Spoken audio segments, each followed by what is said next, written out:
What is up, everyone? It is Diecastbuffet here again. Today we have the super exclusive, the most exclusive of all race to win diecast you could pretty much find. A liquid color Ryan Blaney 2023 Martinsville race to win diecast.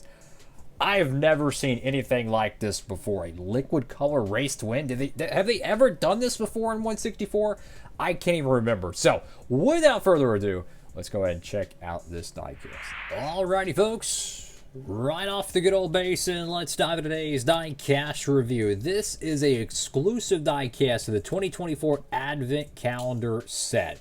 That's why this little plastic sleeve is in the background. This is what the diecast originally came in. I apologize if you have not seen the Advent Calendar set. You clicked on the video and you're like, I wonder where I got this. Now it's spoiled. I apologize. Look, it's not my fault. It's just the way the internet is, guys. Anything that's like product or media related, it's going to get leaked at some point. I mean, let's just be honest. How many video game leaks happen every year? How many movie leaks? You know, wrestling is a very popular form of entertainment that gets leaked every week.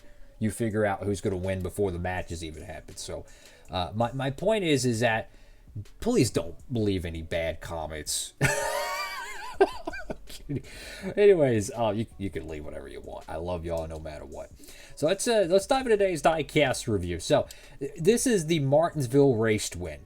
But what makes this car so absolutely special is because it has a special finish. Literally, you might be thinking, why does this car look silver? Am I tweaking? No, you're not tweaking. This car is actually painted silver. It's a very similar color they used, and this is going to be coming out of left field, but if you have the diecast, you know what I'm talking about. In 2010, they made some Hall of Fame cars, and they had this very silver, purple, not purple, but bluish, like metallic color. Now, I'm going to kind of move the diecast in the light, and you'll be able to see what I'm talking about. There's kind of this blue haze. Look what that Pennzoil logo is. There's kind of a blue haze. I remember kind of seeing that with the Hall of Fame cars from 2010, the COTs. They had a very interesting kind of paint. It's like a diamond, what do you call it, flash coat. I don't know what the biff they call it, but it's a really special finish. We'll be discussing why it's a little controversial they did this with this car and more as we go through the diecast review. But I really want to talk about the car itself. This is going to be one of the most popular Ryan Blaney race to wins ever because it's caked in confetti.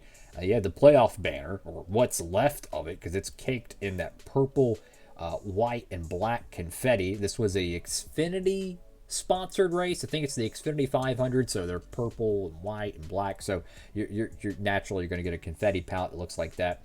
One thing that I've noticed is the confetti on the windshields appears to be a little bit larger than the confetti on the actual car itself. They did this with the 2024 Daytona 500 race to win. I'm going to be honest with you. That part kind of bugs me just a little bit, but not much, considering they used to not do that. But you know what? Errors happen. You know, nothing is perfect. You got discount tire, or whatever you can read of it. Go to the front of the diecast, you have the 2023 Ford Mustang, which it feels so old looking at it, because once you've had the 2024 Mustangs, you know, in hand, and you look at the very awesome front ends of those cars, you look at the 2023, it's like looking at a 2013 Ford Fusion and then looking at a 2003 Ford Taurus. Like, one of them looks like it's super smooth, very bullet-like, the 2023 Mustang. And then the 2024 edition is so much more aggressive and just so much more detail. Get the number 12 right there. A good bit of confetti caked up on the front splitter. Very, very sharp. Get the left side of the diecast. Now, this was part of the round of 8. This win was a part of the playoffs, and it sent him to Phoenix, which he eventually went on to win the championship. Got a good year there. Naturally, with it being a short track race, you're going to have some beating and banging, which is always good. Got your Wabash, Menards, American Ethanol Ring, discount tire, whatever decal that is. Got Worth. You can see the carbon fiber kind of detail on the side skirt. That's nice. Got number 12, Ryan Blaney. Whatever decal that is, B-post. Awesome stuff. Go to the back end of the diecast. Got discount tire. Let's get you taken care of. Get number 12. Get your yellow playoff spoiler. Now, this is a little bit of a bugaboo right here. The decal. Let me tell you, wrapping the spoilers on a 1/64 scale car is almost impossible. So I'm not even mad about that. I'm not even going to hold you. It is so difficult to do. I'm not even mad about that. Go to the right side of the diecast, and you can really see that Martinsville feel to the car. You have the side skirt with the confetti built up on it, the fender wells with the scrapage. Very, very sharp. Go to the top of the diecast, got the number 12.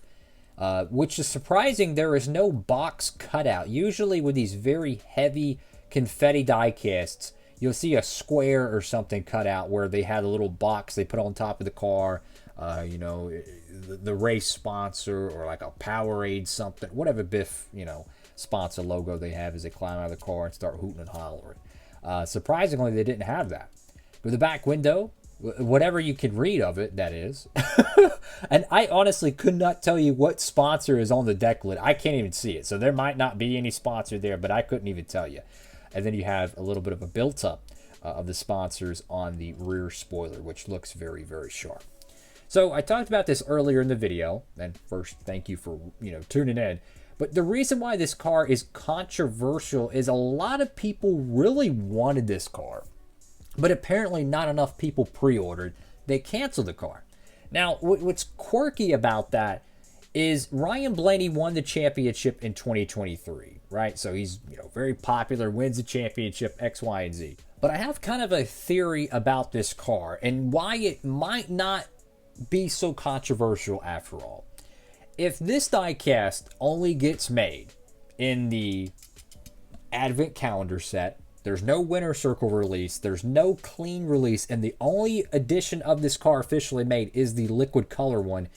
It's always going to kind of never feel right, okay, to a lot of collectors, because you're going to have all these other Ryan Blaney cars that look exactly like what was driven on the racetrack, and then you're going to have a silver version of it.